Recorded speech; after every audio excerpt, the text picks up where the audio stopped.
স্বাগত আপনাদের নিয়মিত টকশো এই সময়। আমি জহিরুল আলম আজ আপনাদের সঙ্গে আছি। দর্শক, প্রতীক্ষিত যে বিধিনিষেধ সেটি উঠে গেছে। বেশ কিছুদিন ধরেই বিধিনিষেধ উঠাবার কথা হচ্ছে এবং শেষ পর্যন্ত সেটি আজ থেকে কার্যকর হলো। এর মধ্যে দোকানপাট খুলেছে, গণপরিবহন শুরু হয়েছে চলতে, ট্রেনও চলছে। মৃত্যু এবং সংক্রমণ বৃদ্ধির মধ্যেই কিন্তু এই সিদ্ধান্তটি নেওয়া হলো। অফিস আদালতও খুলে গেছে। যা দেখা গেছে নগরীতে যে স্বাস্থ্যবিধি মানার কথা বলা হয়েছে, কিন্তু স্বাস্থ্যবিধি অ্যাকচুয়ালি মানা হচ্ছে বলে মনে হচ্ছে না। গণপরিবহনেও এর কোনো লেশমাত্র নেই স্বাস্থ্যবিধি মানার, এবং টিকা কেন্দ্রগুলোতে দীর্ঘ লাইন, ঘন্টার পর ঘন্টা অপেক্ষা, অনেকেই টিকা না পেয়ে ফিরেও যাচ্ছেন। আর আরেকটি দুশ্চিন্তা, প্রতিনিয়ত আমরা এটা নিয়েও আলাপ করছি, ডেঙ্গু পরিস্থিতি বেশ খারাপ এবং আরও 213 জন আক্রান্ত হয়েছে। উপসর্গ দেখলেই চিকিৎসকরা বলছেন যে পরামর্শ নিন, ঘরে বসে থাকবেন না, বিশেষ করে বাচ্চাদের ক্ষেত্রে তো অবশ্যই। অগস্টের 10 দিনের মধ্যে ডেঙ্গু আক্রান্ত প্রায় 2500।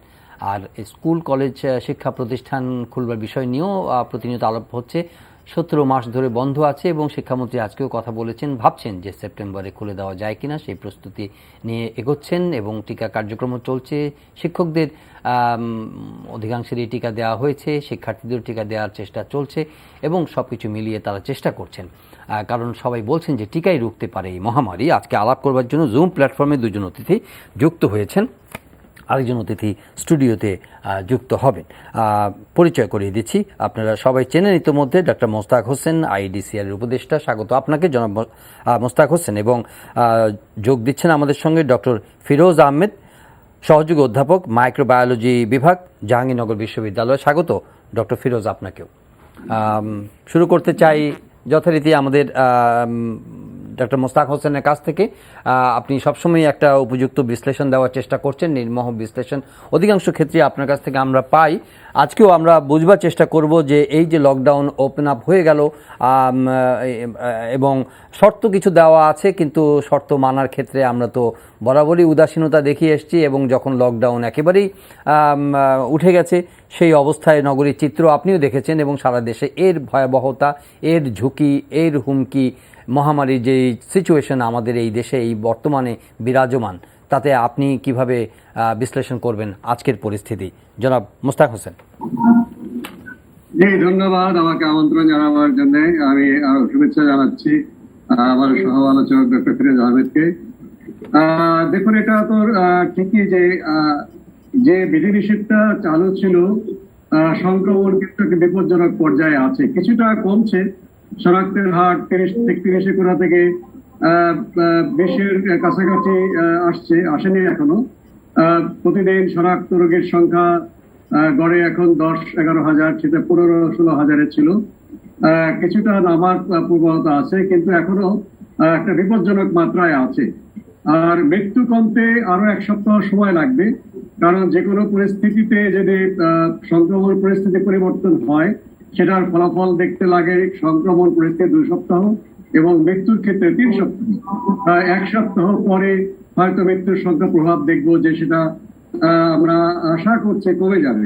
কিন্তু গত 2 সপ্তাহের যে বিধিনিষেধ, তার প্রভাবে সংক্রমণ কিছুটা কমে যাওয়া, মৃত্যু কিছুটা কমে যাওয়া, যদিও সেটা বিপদ সীমার অনেক উপরে আছে। কিন্তু এখন যে বিধিনিষেধ আমরা আমাদের দেশের সরকার বাধ্য হলেন শিথিল করতে হবে, এভাবেই বলবো।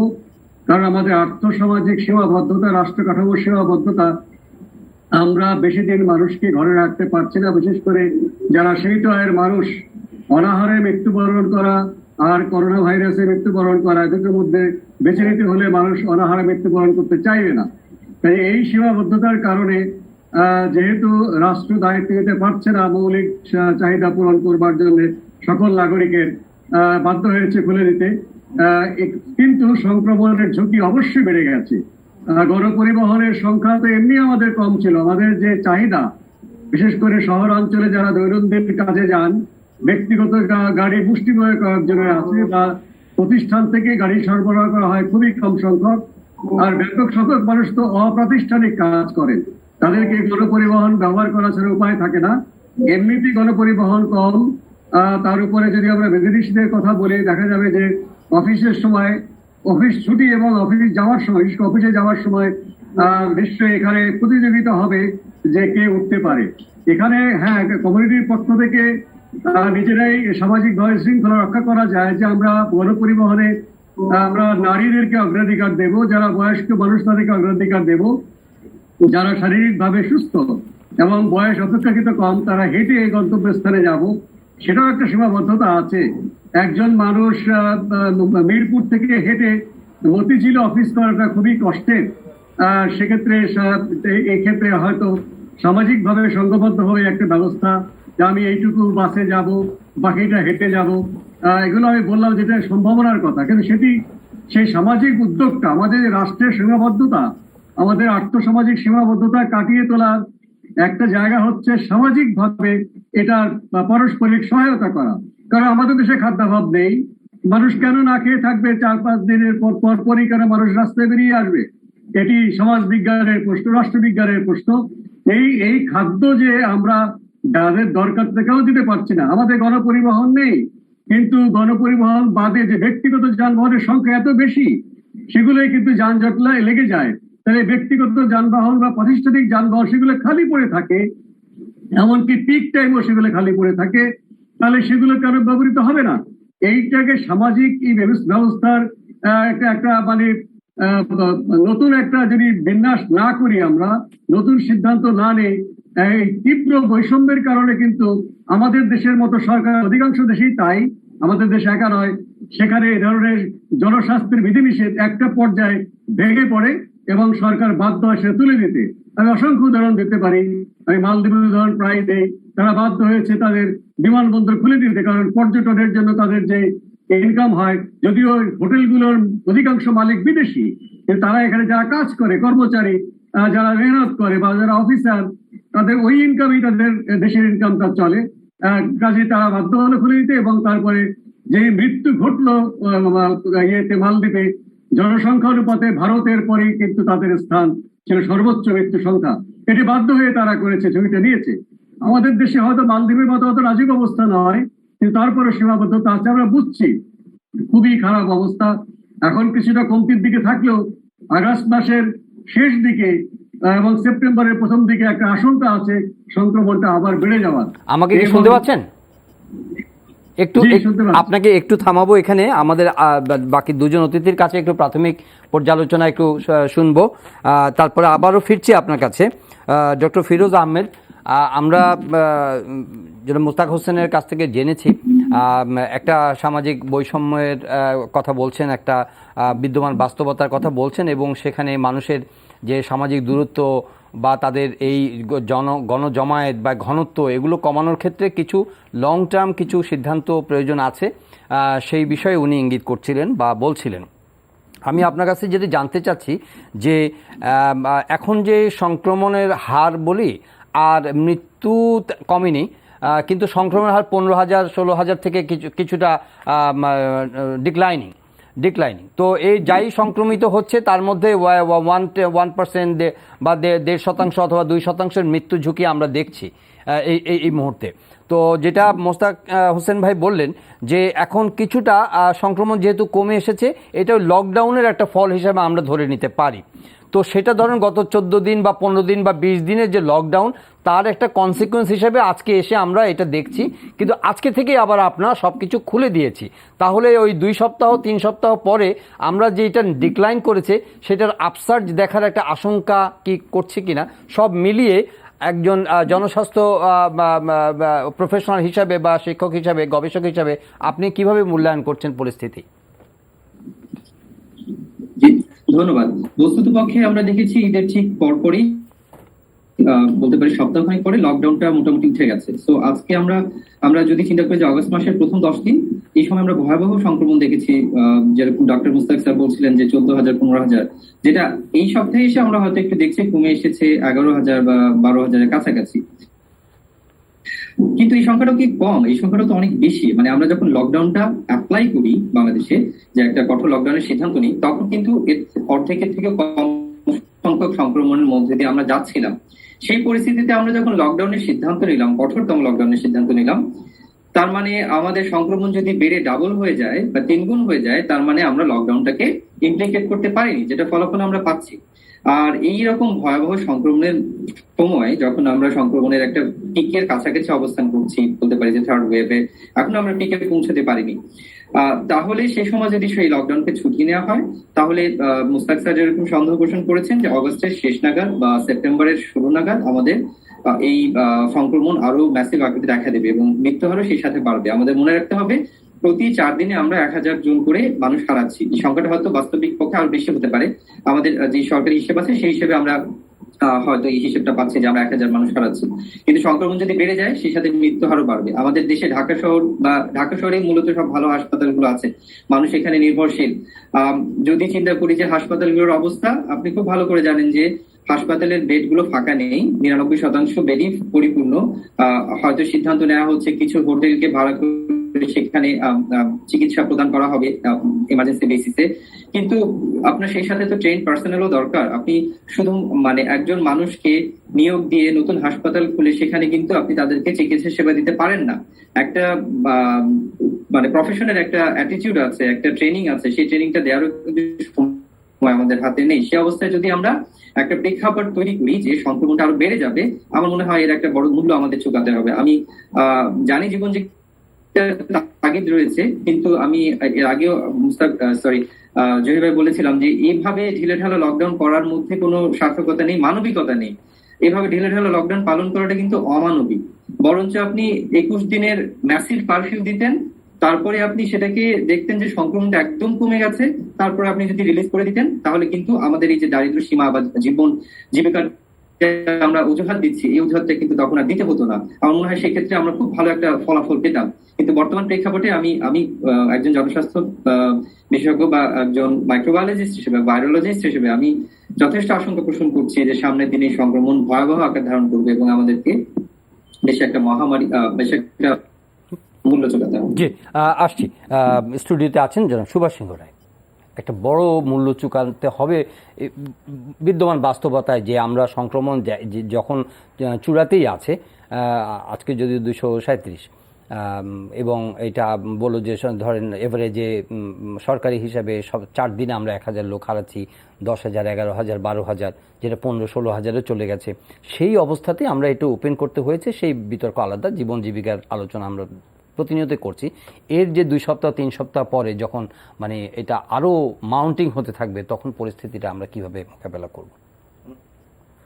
মানে আপনি যেভাবে উপস্থাপন করলেন, আলোচনা যেটুকু শুনলাম, তাতে আসলে আতঙ্কিত হওয়ার কারণ আছে এবং যথেষ্ট যুক্তিসঙ্গত কারণ আছে। এখন আমাদের কি করা উচিত ছিল, কি করা হয়েছে আর কি করা হয়নি, সেই জায়গায় এখন না যে আমাদের এখন সার্বিক ব্যাপারে যে গোষ্ঠী সংক্রমণের যে জায়গাটি তৈরি হয়েছে, সেই গোষ্ঠী সংক্রমণ কিভাবে রোধ করা যায়, এটাই হচ্ছে সবচেয়ে গুরুত্বপূর্ণ কাজ।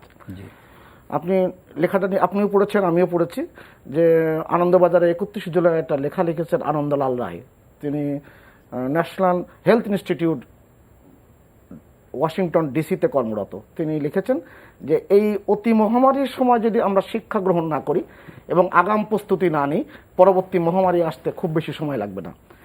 তা সেই আলোচনাটা অনেক বড়, অনেক দীর্ঘ। সেই আলোচনায় না যেয়ে বলি, আমাদের এখন সবচেয়ে বড় জরুরি যে কাজটি, মানুষকে কাজে ফেরাতে হবে, কারণ এভাবে কিন্তু আমরা বাঁচতে পারবো না। এই যেই আলোচনাই করি না কেন, আধা লকডাউন কিংবা আধা বিধিনিষেধ কার্যকর করা যাচ্ছে না, নানান রকম অজুহাতের তো শেষ নাই, এবং অজুহাতের পিছনেও অনেক যৌক্তিকতা আছে। মনে হয় যেন এটা খুবই যুক্তিপূর্ণ। তা সেই জায়গায় দাঁড়িয়ে এখন না, কিন্তু ডক্টর ফিরোজ যেটা বলতে চাচ্ছেন সেটা আমরা নিশ্চয়ই বুঝেছি ব্যাপারটা, যে আমরা তো এই বাস্তবতা অস্বীকার করতে পারি না যে আমাদের এইভাবে বন্দি করে রাখা বা সবকিছু বন্ধ করে রাখার কোনো সুযোগ নেই। কিন্তু যখন আমরা মুখে বলছি যে না এখন আমরা লকডাউনে আছি, ওই সময় আমাদের সিরিয়াসনেসটা থাকলে পরবর্তীতে আমাদের মাসুলটা কম গুনতে হতো, সেই জায়গাটাই কিন্তু আলোচনার মানে কেন্দ্রে। না, সেই আলোচনা তো আমি সংযুক্তই করলাম, কিন্তু এখন তো আর এই ক্রান্তিকালে আমাদের মূলত আশার আলো রেখা দেখতে হবে। দেখতে গেলে কার্যকরীভাবে পদক্ষেপ নিতে হবে। সরকারকে তার রোডম্যাপটা ঠিকমতো করতে হবে এবং রোডম্যাপ অনুযায়ী তাকে কিন্তু বাস্তবায়নের জায়গাটাই করতে হবে। যেটা সরকারকে আমি ধন্যবাদ জানাই যে খুব গতিময়তার সাথে কিন্তু আবার যে ডিসরাপ্টেড ভ্যাকসিনেশন যেটা হয়েছিল সেটা থেকে আবার সেই গতিটার জায়গায় ফিরে এসেছে এবং আমাদের স্বাস্থ্য ব্যবস্থাপনার সক্ষমতা আছে, সেটা আবার প্রমাণ হয়েছে। কেননা এই করোনাকালীন সময়ে গত বছরে 2020 সালের যে আপনার তথ্যটি বলে যে বাংলাদেশে 3,60,00,000 শিশুদের ভ্যাকসিন কিন্তু দেওয়া হয়েছে।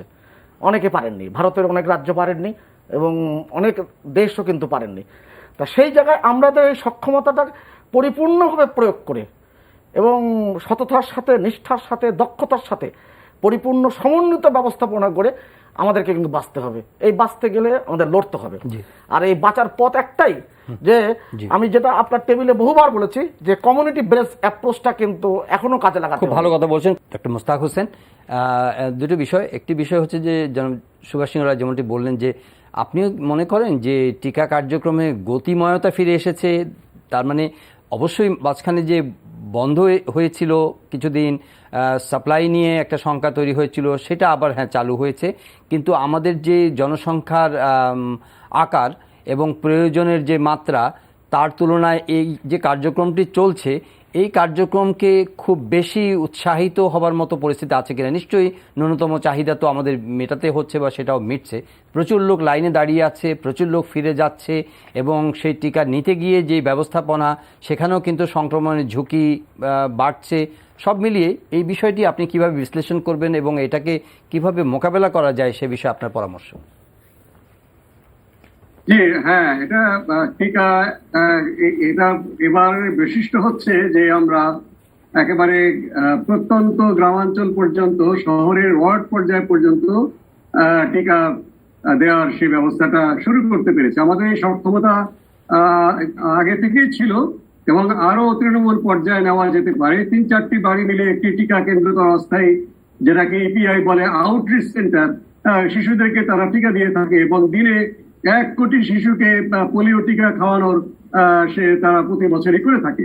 কাজে এটার সক্ষমতা এবং সেটা জনগণকে সম্পৃক্ত করা, একটা লিখিত কর্মপ্রণালী পদ্ধতি কিন্তু EPI, expanded programme of immunisation, তারা অনুসরণ করে।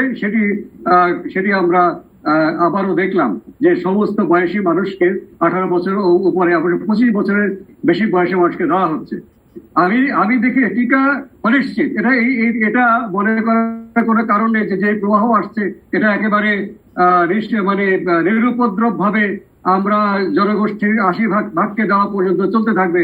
এখানে চ্যালেঞ্জ অবশ্যই আসতে পারে, কারণ সারা বিশ্বে টিকার প্রাপ্যতার চাইতেও যেটা সমস্যা, ইকুইটির সমস্যা, বৈষম্য। 75% টিকা নিয়ে দিয়েছে পৃথিবীর মাত্র 10% মানে দেশ, যাদের জনসংখ্যা 25-এর বেশি হবে না। 75% পৃথিবীর জনসংখ্যা, তারা কিন্তু টিকা নিয়ে তারা লড়াই করছে। আমাদের মতো দেশের সংখ্যা কিন্তু খুব কম। আমাদের চাইতে খারাপ অবস্থায় কিন্তু অধিকাংশ দেশ, আফ্রিকা, মধ্যপ্রাচ্য এবং দক্ষিণ আমেরিকার অনেক দেশ, তারা আমাদের মতো টিকা তারা পায়নি। আমরা কিছুটা এগিয়ে আছি এই বঞ্চিতদের দলে। কাজে এই কারণে আমাদের দেশে যেভাবে আমরা চুক্তি করছি, যাচ্ছি, প্রতিশ্রুতি হলে ভালো। বিশ্ব স্বাস্থ্য সংস্থা তাদের পরিকল্পনা হচ্ছে আগামী সেপ্টেম্বর মাস নাগাদ পৃথিবীতে সমস্ত দেশে 10% মানুষকে টিকা দেওয়া নিশ্চিত করা, এই বছর নাগাদ 40% এবং আগামী বছরের মাঝামাঝি নাগাদ 70%, অর্থাৎ দলবদ্ধ যে প্রতিরোধ ক্ষমতা, ইংরেজিতে হার্ড ইমিউনিটি বলে, সেটি যেন হয় সেটা। এবং সেই জন্য তারা কোভ্যাক্সের আওতায় তারা বাংলাদেশকে কত টিকা দেবে সেটিও তারা নাম্বারটা বলেছে, কিন্তু কবে দিবে কোন টিকা সেটা বলতে পারছে না। জনাব মোস্তাক, আমি জাস্ট আমার জানার জন্য বা বোঝার জন্য, হার্ড ইমিউনিটি বলতে কি বোঝায়? যে টিকা নিয়ে ইমিউনিটি, নাকি যারা একবার কোভিড আক্রান্ত হয়েছেন, মানে মেজরিটি যখন কোভিড আক্রান্ত হয়ে যাবেন বা সেরকম, তখন একটা হার্ড ইমিউনিটি হবে, নাকি টিকার মাধ্যমে হার্ড ইমিউনিটি আসা সম্ভব? হার্ড ইমিউনিটি অবশ্যই টিকার মাধ্যমে। আপনি সংক্রমিত হওয়ার মাধ্যমে হার্ড ইমিউনিটি হচ্ছে আত্মহত্যার সিদ্ধান্ত। আপনাকে প্রতি 10,000-এ এখন আমাদের যে মৃত্যুর সংখ্যা 166 জন, তাদেরকে হারাতে হবে। কাজে এটা কোনো হার্ড ইমিউনিটি না, এটা একটা ধ্বংসাত্মক কথা। টিকার মাধ্যমে আমি বলেছি।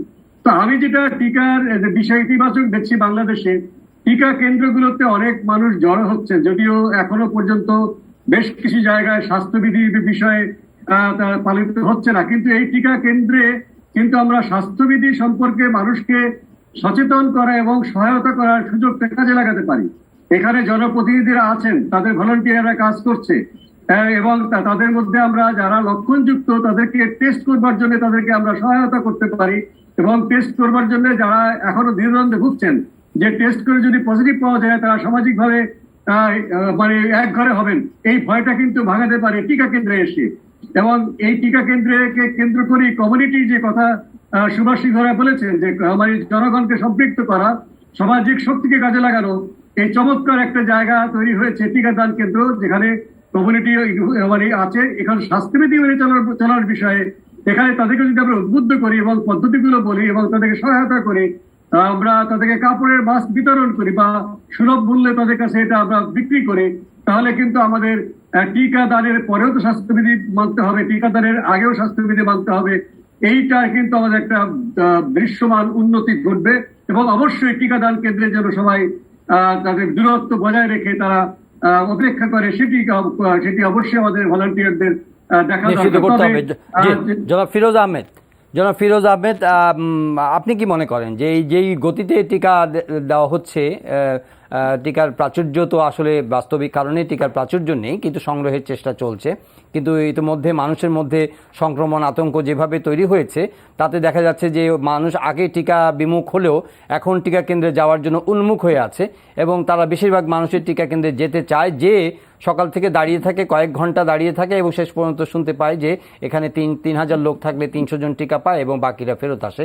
এভাবে তো একটা লম্বা সময় অপেক্ষা করতে হবে। এই পরিস্থিতি আসলে কিভাবে মোকাবেলা করা যায়? জি, ধন্যবাদ।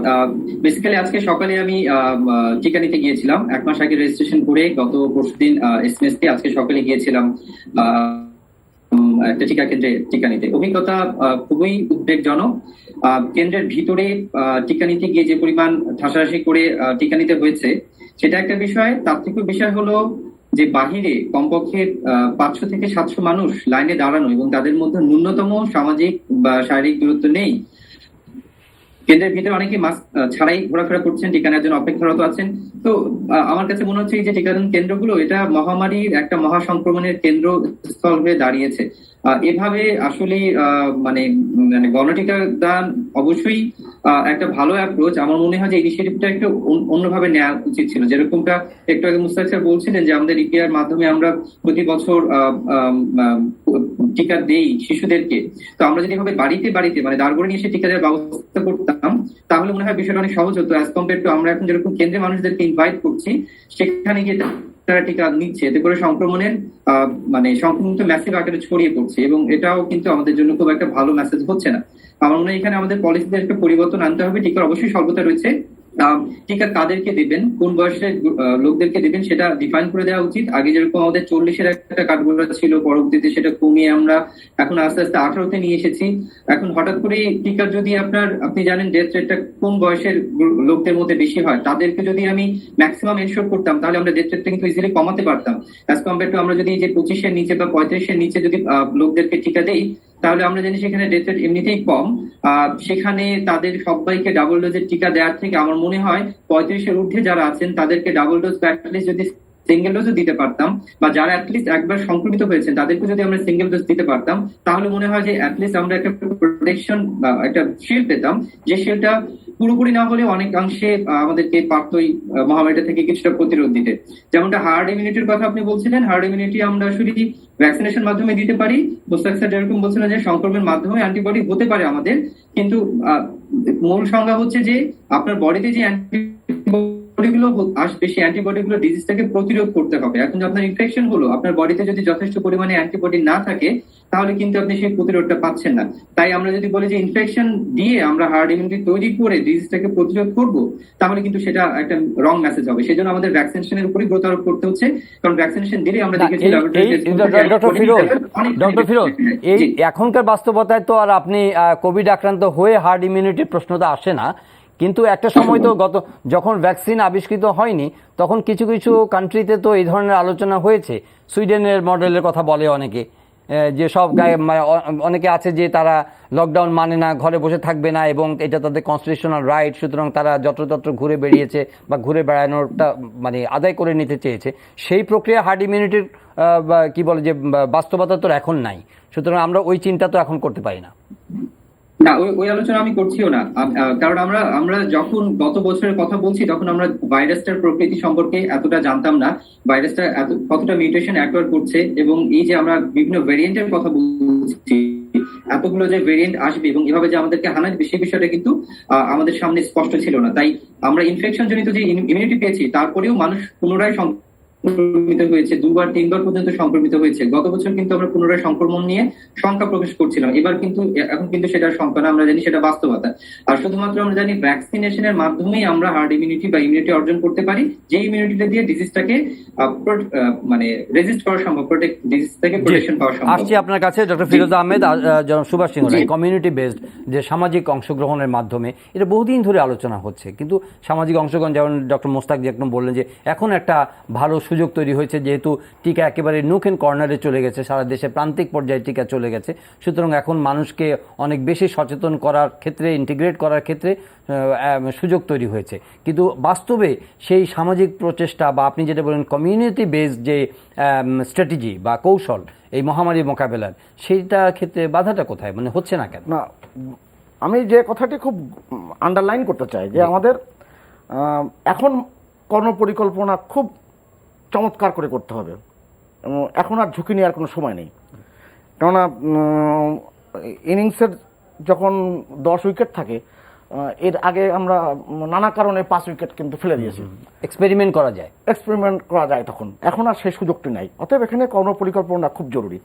আমি যে তথ্যটি দিয়েছিলাম, যে 26 এপ্রিল 2021 সালের তথ্য, জেনেভা এবং নিউ ইয়র্কের যে তথ্যটি, যে বাংলাদেশ 2020 সালের জুন থেকে 21 সালের জানুয়ারি পর্যন্ত যে হাম রুবেলাতে 3,60,00,000 শিশুদের টিকা দিয়েছে।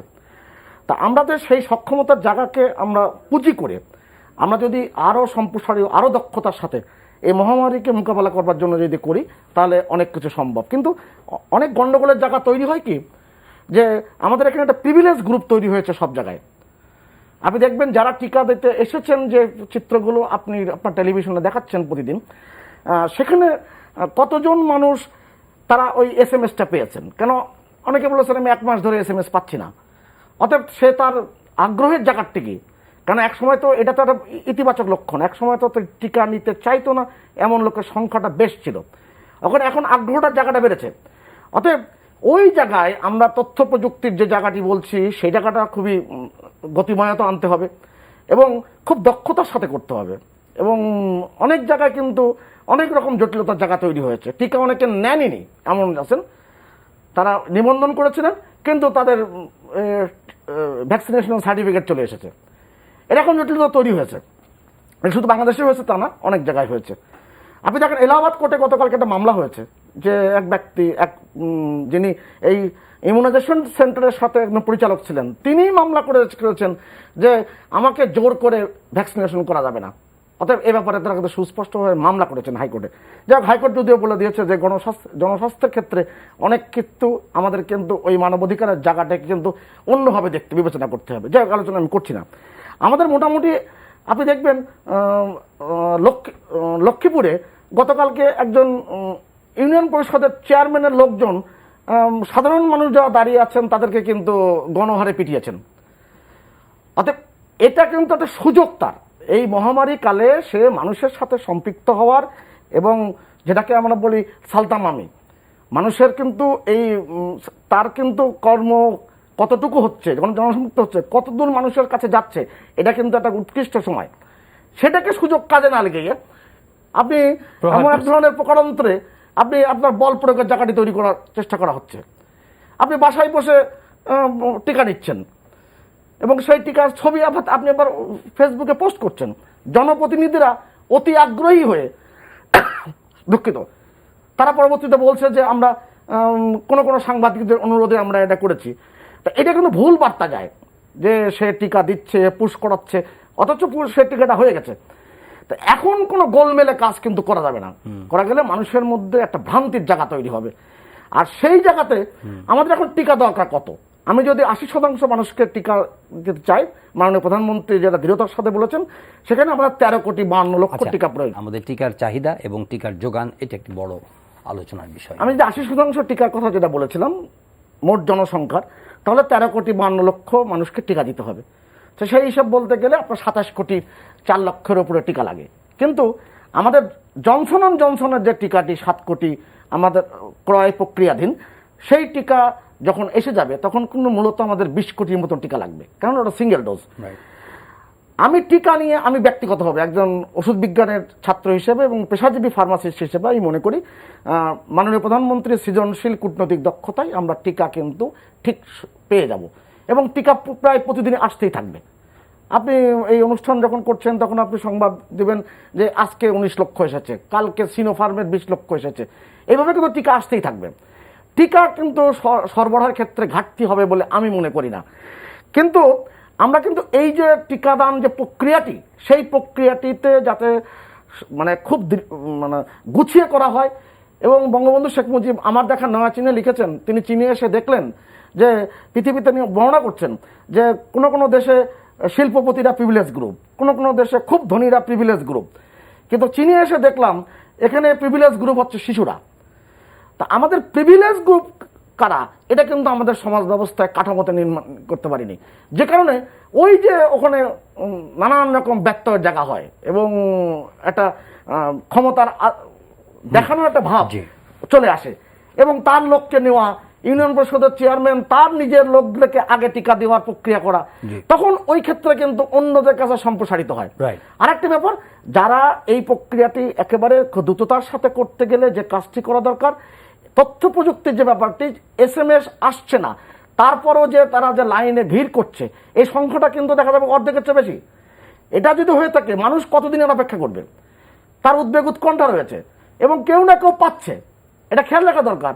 ওই যারা SMS পাননি, এটার কারণ কি মনে হয় আপনার কাছে? এটা কি কারণ? ওই যে আমাদের স্বজন প্রীতি তো আমাদের জাতিসত্তার সাথে মিশে আছে। আমার খালাতো ভাই, ফুফাতো ভাই, আমার দল ভারী করা, আমার লোকরা এক ধরনের এই বলয় তৈরি করা, এই বলয় তৈরি কিন্তু এই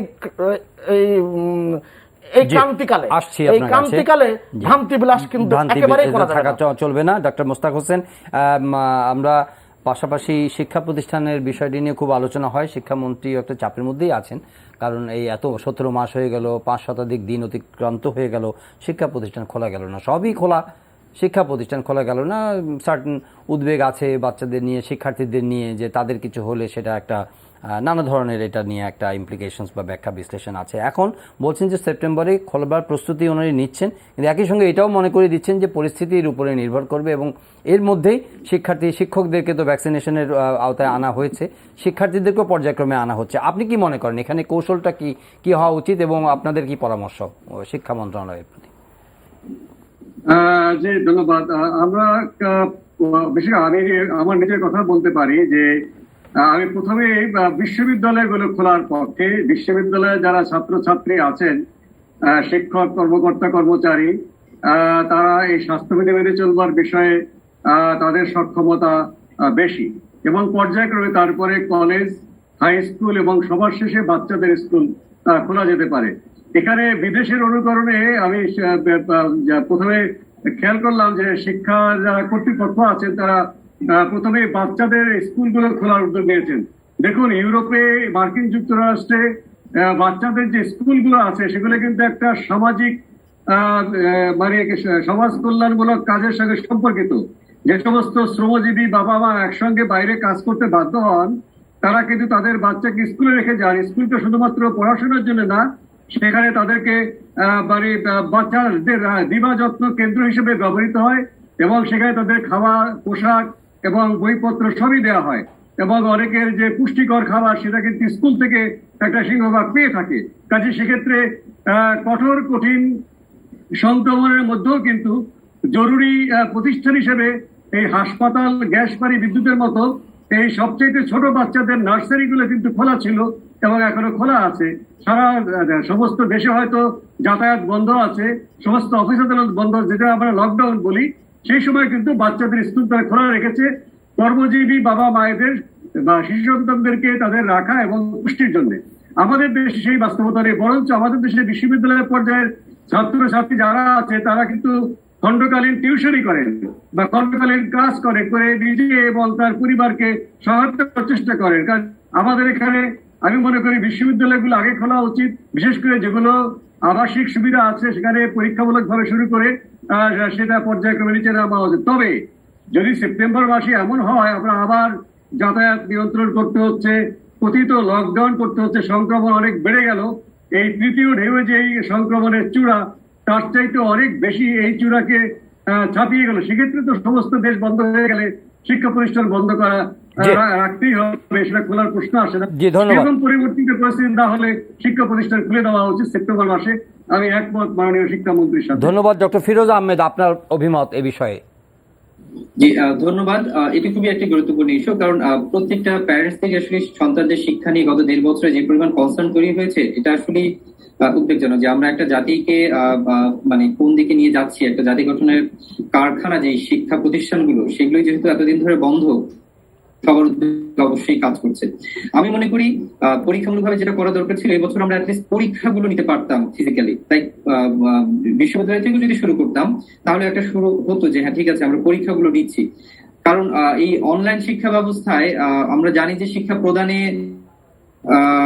বেশ একটা গ্যাপ তৈরি, শিক্ষকদের সাথে যদি শিক্ষার্থীদের সম্পর্ক না হয়, ক্লাসরুমে একটা মানে গুরুত্বপূর্ণ জায়গা, সেই জায়গাটা না থাকার কারণে শিক্ষা প্রদানের একটা বলবো যে শিক্ষা গ্রহণের শিক্ষার্থীদের মধ্যে একটা ঘাটতি তৈরি হচ্ছে, তাদের পড়াশোনার মধ্যে একটা ইন্টিগ্রিটি লক্ষ্য করা যাচ্ছে না। পরীক্ষাগুলো অনলাইন সিস্টেমে হওয়ার কারণে আমরা বেশ বুঝতে পারছি যে শিক্ষার্থীরা বিভিন্ন রকম অসৎ উপায় অবলম্বন করার সুযোগ খুঁজে পাচ্ছে। হয়তো তারা অনলাইনে প্ল্যাটফর্মে সার্চ করে অথবা খাতা দেখে লিখে দেখার প্রবণতা তৈরি হচ্ছে। যদি পরীক্ষাগুলো আমরা অ্যাটলিস্ট নিতে পারতাম ফিজিক্যালি, তাহলে হয়তো একটা ওদের পড়াশোনার, বাসায় বসে পড়াশোনার যে একটা তাগিদ সেটা তারা অনুভব করতো। যেহেতু আমরা অনেক সময় পার করে এসেছি এবং সেপ্টেম্বরে যেহেতু মাননীয় শিক্ষামন্ত্রী খোলার একটা সিদ্ধান্ত মানে প্রস্তাবনা দিয়েছেন, যদি সংক্রমণ কমে থাকে তাহলে হয়তো খুলে যাবে। এবং সেক্ষেত্রে আমি মুস্তাক স্যারের মতো বলতে চাই যে আসলে বিশ্ববিদ্যালয়গুলো আগে খুলে দেওয়া এবং সেটা পরীক্ষামূলকভাবে খুলে এই বছরটা দেখে যদি আমরা দেখি যে না আমরা বিষয়টাকে ট্যাকেল করতে পারছি, পরিস্থিতিটাকে নিয়ন্ত্রণ করতে পারছি, তাহলে আগামী বছরের শুরু থেকে স্কুল কলেজগুলো মানে স্কুলের দিকে আমরা হাত দিতে পারি। অন্যথায় আমার মনে হয় যে সবকিছু একবারে খুলে দিলে বেশ একটা মানে নিয়ন্ত্রণহীন পরিবেশ তৈরি হবে। আমি মনে করি না সেটা আমাদের জাতির জন্য বা দেশের জন্য খুব মঙ্গলজনক কিছু হবে। জি, আমরা একদম শেষ দিকে। সুভাষ সিং রায়, আমি যেটা আপনার কাছে জানতে চাইবো যে আজকে আমরা যখন লকডাউন খুলে দেওয়ার দিনে এসে আলাপটা করছি, আমরা অবশ্যই আমরা কনসার্ন এই এবং প্রত্যেকেই এই কনসার্নটি আছে যে মানুষ যেভাবে বেরিয়েছে এখন গত লকডাউন শিথিলের সময় মানে কঠোর লকডাউন চলার সময় মানুষের মধ্যে কিন্তু ভেঙে ফেলার প্রবণতা ছিল, আর এখন তো অফিসিয়ালি ওপেন আপ। তো এই অবস্থার মধ্যে আমরা আশা করি যে পরিস্থিতির উন্নতি হবে, কিন্তু পরিস্থিতির উন্নতি আসলে হবার মতো কোনো লক্ষণ, কোনো সম্ভাবনা কি দেখা যাচ্ছে কিনা? আমি তো আপনাকে বলেছি ক্রান্তিকালে আমি আলো রেখা দেখতে চাই, এবং সংকটকালীন সময়ে কিন্তু এক ধরনের পরীক্ষা আসে মানুষের সামনে, যেটা কাজী নজরুল বলেছেন যে সংকটকালীন সময়ে তুমি কতটুকু আসতে পারছো, কতটুকু মানুষের পাশে দাঁড়াতে পারছো, সেটা কিন্তু দেখবার বিষয়। যে অসহায় যাত্রী মরেছে ডুবিয়া, জানে না সন্তরণ, কান্ডারি আজ দেখিব তোমার মাতৃ মূর্তিপণ। তো এগুলো কিন্তু আমাদের বিবেচনা নিতে হবে। আর এই যে সংকটকালীন সময়ে আমাদের পদ্ধতির মধ্যে কতগুলো নড়বড়ে অবস্থা আছে, এটাও কিন্তু দৃশ্যমান হয়। অতএব আগাম প্রস্তুতির হিসেবে কিংবা স্বাস্থ্য ব্যবস্থাপনা আরো সম্প্রসারিত করবার জন্য অনেকগুলো কাজ করবার আছে। কারণ বৈশ্বিকভাবে কিন্তু সংকটের কথা ডাক্তার মুস্তাক হোসেন বলেছেন। আপনি দেখেন ইউরোপিয়ান ইউনিয়ন প্রতি মানুষের জন্য 6.6টা ভ্যাকসিন তারা মজুত করে রেখেছে। আপনি যদি কানাডা হিসাব করেন 12টি ভ্যাকসিন তারা প্রতিজনের জন্য জোগাড় করে রেখেছেন। অস্ট্রেলিয়া 7টা ভ্যাকসিন জোগাড় করে রেখেছে। কিন্তু ভ্যাকসিনটার শেলফ লাইফ আছে বলা আছে, কিন্তু এই যে তাদের যে মধ্যে যে একটা এই যে আধিপত্যবাদের যে প্রভাব, তারা বলেছে আমি বিলিয়ন বিলিয়ন ডলার খরচ করেছি আমরা এই ভ্যাকসিনেশনের জন্য, আমরা পৃথিবীর সকলের জন্য করি নাই, এরকম একটা ব্যাপার থেকে। যদিও এই কথাগুলো তারা মুখে অনেক সময় অন্যরকম বলে, কিন্তু আসলে কার্যকারিতা হয় না। সেই ক্ষেত্রে আমি বলবো যে আমি দুজনেই একটা লেখা পড়েছি, যে অভিজিৎ বিনায়ক বন্দ্যোপাধ্যায়ের লেখা, নোবেল পুরস্কার বিজয়ী বাঙালি অর্থনীতিবিদ। তিনি অসাধারণ একটা লেখা লিখেছেন যে এই সময় স্কুলগুলো কলেজগুলো কিভাবে খুলতে হবে তিনি একটা পরিকল্পনার কথা বলেছেন। আমার ধারণা আমি দুজনের সাথে একমত। আমাদের বিশ্ববিদ্যালয় ছাত্রছাত্রীদেরকে ফিরিয়ে আনতে হবে এবং সেখানে আরও বেশি মনোযোগ দিতে হবে। আরও কি এই গত 1.5 বছরে 2 বছরে কি আমাদের সংকট দেখা দিয়েছে, আরও কত উন্নতি করতে পারতাম এবং আমরা এই কাজগুলো কিভাবে করতে পারতাম। স্কুলগুলো যা ঝরে পড়েছে এবং জানি না কত স্কুল এর মাঝখান দিয়ে তারা একেবারেই শিক্ষা প্রতিষ্ঠান বন্ধ করে দিয়েছে কিনা, বিশেষ করে যারা বেসরকারি উদ্যোগে স্কুলগুলো ছোট ছোট স্কুলগুলো 2.5 কোটি শিক্ষার্থী তো আর কখনো স্কুলে ফিরে যাবে না। এইগুলো খুবই গভীর মনোযোগ সহকারে এগুলো কিন্তু বাস্তবায়ন করতে হবে এবং আমার ধারণা আমরা পারবো, কেননা আমরা অনেক কঠিন কাজ করতে পারি। সেই আশা আমাদের আছে, নিয়ে আমাদেরকে কাজ করতে হবে, তাহলে সার্বিকভাবে আমরা করতে পারবো। আমাদের এগিয়ে যেতে হবে। শেষ প্রশ্ন ডক্টর মোস্তাক হোসেনের কাছে। ডক্টর মোস্তাক, আমরা যেটি সুভাষ সিংহ রায় পজিটিভলি বলেছেন যে হ্যাঁ, টিকা নিয়ে একটা আস্থার জায়গা আছে এবং এটা চলমান প্রক্রিয়া, টিকা সংকট হবে না, বিভিন্ন উৎস থেকে আমরা টিকা পাচ্ছি। এই আজকের যে খবর সেটা চীনের সিনোফার্মের যে 6 কোটি ডোজ সেটা কেনার অনুমোদন দেওয়া হয়েছে, সেটা ক্লিয়ার করা হয়েছে। তো এমনিতেই একটা সাধারণ মানুষের কি বলবো, যে কিছু থাকে না, যে কিছু মিসগিভিং থাকে, বা সেটা এখনও হয়তো অনেকের মধ্যে হয়তো এই ধরনের আছে, নেতিবাচকতা আছে, যে আমি কি ফাইজার পেলাম না, আমি মডার্না পেলাম না, আমি কালকে থেকে সিনোফার্ম পেলাম, বা গ্রামগঞ্জে প্রান্তিক পর্যায়ে সিনোফার্ম দেওয়া হচ্ছে। টিকার কোয়ালিটি মানে এফিকেসি নিয়ে আপনার কিছু বলবার আছে কিনা? ফার্মাসিস্ট হিসেবে যে বিজ্ঞানসম্মত বিষয়ে যত খুঁটিনাটি গণমাধ্যমে আমরা কম আলাপ করব তত বেশি কিন্তু আমাদের জন্য ভালো হবে, কেননা অনেক জটিল জটিল বিষয় আছে। কেউ বলবে বুস্টার ডোজ, কেউ বলবে এই সিনোফার্ম কম কার্যকরী, প্রতিটা ভ্যাকসিনই কার্যকরী। এইটা নিয়ে আমাদের কিন্তু হ্যাঁ জি, জনাব মোস্তাক হোসেন। হ্যাঁ, আমি সুভাষ সিংহ রায়ের বক্তব্য সুর মিলিয়ে বলতে চাই, দেখুন এখন আমাদের যে সমস্ত টিকা আছে, প্রথম প্রজন্মের টিকা, এগুলো সবগুলোই কিন্তু গুরুতর অসুস্থ হওয়া এবং মৃত্যুকে ঠেকাতে সক্ষম। হয়তো সংক্রমণ ঠেকাতে এগুলো এখনো পর্যন্ত পুরোপুরি সফল হচ্ছে না, এটা দ্বিতীয় প্রজন্ম বা তৃতীয় প্রজন্মের টিকা পাওয়া যাবে। আমাদের যদি মৃত্যুটা কমাতে হয়, হাসপাতালের চাপ কমাতে হয়, সমস্ত টিকাই কিন্তু সমভাবে কার্যকরী।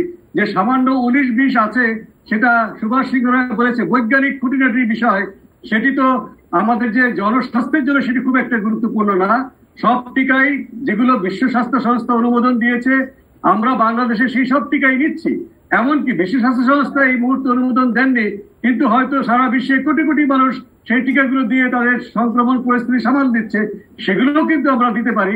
কাজে এই ক্ষেত্রে খুঁটিনাটি আলোচনা করে বিভ্রান্ত হওয়ার বিষয়, খুঁটিনাটি আলোচনা হতে পারে, কিন্তু আমরা বলবো যে সবাইকে দ্বিধাহীন চিত্তে প্রথম সুযোগে যে টিকাটি আপনি পাবেন সেটা নিয়ে নিন এবং সেটি আপনার গুরুতর অসুস্থ হওয়া থেকে বা ক্ষয়ক্ষতি হওয়া থেকে আপনি নিজেকে সুরক্ষিত করুন এবং অন্যকে সুরক্ষিত করুন। কারণ আপনি যদি নিজেও সুরক্ষিত থাকেন কিন্তু আপনার মাধ্যমে অন্যজন সংক্রমিত হতে পারে, টিকা নেবার পরেও আপনাকে স্বাস্থ্যবিধি মেনে চলতে হবে নিজে সুস্থ থাকার জন্য এবং অন্যকে সুস্থ রাখার জন্য।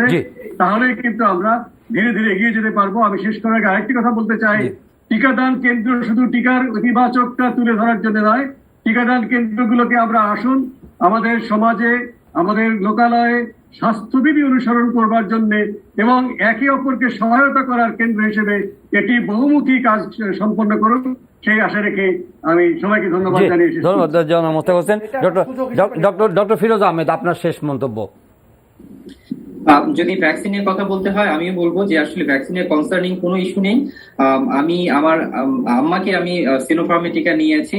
আমার ফ্রেন্ড আইসিটিআরবিতে উনি ভাইরোলজি ডিভিশনের সিনিয়র সায়েন্টিস্ট হিসেবে কাজ করেন, উনি ঢাকায় বসে মডার্না টিকা পেয়েছেন, কিন্তু উনি যথেষ্ট আক্ষেপ করেছেন যে উনি সিনোফার্মের টিকা চাচ্ছিলেন নিতে, কারণ তার কাছে ফর্মুলেশনটা বেশি অ্যাকসেপ্টেবল মনে হয়েছে। তো মানে এটা নিয়ে আমাদের সমাজের যে প্রচলিত বিভ্রান্ত সাধারণ মানুষের মধ্যে এটার কোনোই জায়গা নেই। আপনি যে টিকাই পাবেন সেই টিকায় নিয়ে নেন, যত আগে টিকা নিতে পারবেন তত আপনার জন্য মঙ্গলজনক, আমাদের আপনার পরিবারের জন্য মঙ্গলজনক, সেটাই আমাদের জন্য দেশের জন্য মঙ্গল বয়ে নিয়ে আসবে।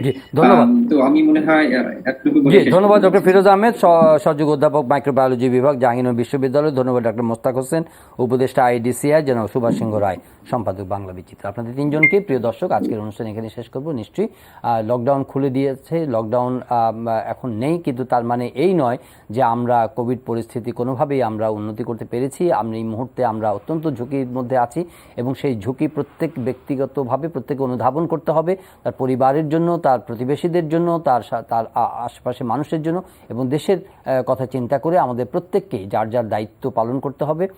স্বাস্থ্যবিধিগুলো যেগুলো আছে সেগুলো কঠোরভাবে মেনে চলতে হবে।